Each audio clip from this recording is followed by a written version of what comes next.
去，食饭饱啦转去，啊，咱就会使，咱落3楼，也是有空位的所在转去，啊，咱就会使，咱落3楼，也是有空位的所在，1楼的大厅遐，嘛会当食你的中昼顿吼。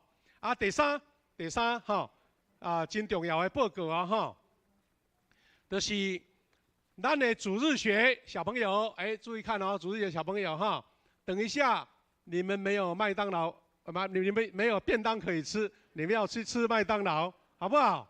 好啊，不用领便当，你们麦当劳我们不能吃，你们可以吃啊哈。啊，所以小朋友到3楼去啊领麦当劳哈。虽然吼，咱讲起来较俗啊，不过人较爱食咧吼。啊，感谢主哈。啊，最后搁一个报告哈，就是咱准备伫这礼拜哈，今仔日24号嘛吼，这礼拜的兄弟吼，唔是干那迄个小组尔，所有的兄弟拢做伙啊，伫迄天迄暗7点50，做伙来同心祈祷，对主迫切恳求。咱甲下面时间交予咱的师会，线接咱来读经甲分享主的话。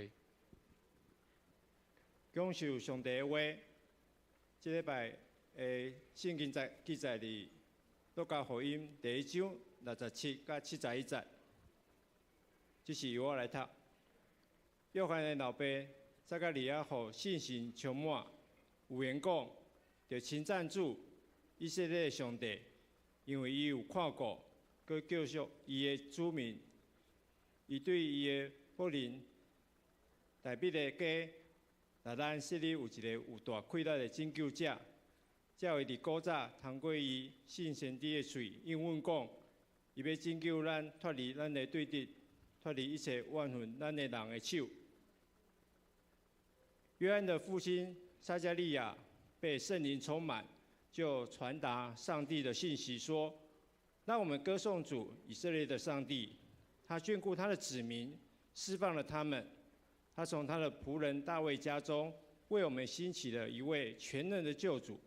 古时候，他借着圣先知们说过，他要拯救我们脱离敌人，摆脱一切恨恶我们的人的权势。第二处经节记载在路加福音第2章。迄个天使做伙信从上帝讲，愿荣光归于至高的上帝。啊，咱小等下当过来做复习啦吼。咱所要想的是讲，上帝透过这个祭司吼撒加利亚做一个宣告，讲有一个婴仔要为着咱出世。撒加利亚是古先知的预言啊。祭司撒加利亚就是约翰吼，约翰的老爸，啊，伊受着圣神感动充满来讲，这个圣经降世预言啦。就是耶稣还未出世，啊，这个撒加利亚就先讲啊，伊讲以色列的上帝眷顾伊话，谁啊会当对一个祭司的嘴来讲出来呢？因为讲伊是受圣神的感动，意思是这个拢是上帝会安排着先知们，他要拯救我们脱离敌人，摆脱一切恨恶我们的人的权势，拯救摆脱。那是神的能力，永恒的父亲，和平的君王，把这位拯救者他的整个他的身份或是他的权柄都完全灌在这个地方。另外是在我们人类所处的世界，就是希望公义，为了和平的君王的统治，期待一个政治贤明、人民认为啦。人做的好像故意往那个反的方向来走，哈，所以人的罪性，在人类社会中这个时代当中，引发了战争，告诉我们耶稣降临了。我们是不是期待这个世界？当然我们期待，但是事与愿违，或是我们面对的并不是那么的明显，那么的确实。问题出在哪里？是怪父母亲买的东西太糟糕。我们人类就像这样子，我们期待神是一个完美的统治，让全世界人类都和平，没有征战，没有战争，没有很多的仇恨。但是常常求神来帮助，但是却自己做的乱七八糟，这是我们人类的来的这个写照。弟兄姐妹，我们今天其实是平安夜，对不对？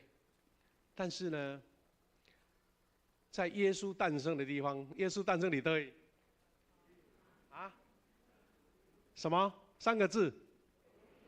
对啦，伯利恒。前几天我看到一个新闻，心中很难过哈。他说，伯利恒的一间教会的，而且用婴孩耶稣包裹在残骸瓦砾中，来象征遭到摧毁家亡的加萨。我们知道加萨走廊说共荣，这是我们今天所看到。今年很多教会都为这件事情在祷告。我们是要庆祝耶稣降生，没错，我们要喜乐欢欣。但是人难道没有责任吗？把一切责任都推给上帝吗？所以这位以撒克是，而且现在都限240人遭到奴役，所有的公开庆祝活动，要取消所有的公开庆祝活动，表示说这个并不恰当。中的教会他们特别布置，不像我们刚刚讲的这个伯利恒教会，一个路德中的教会，他们特别布置，不像我们有花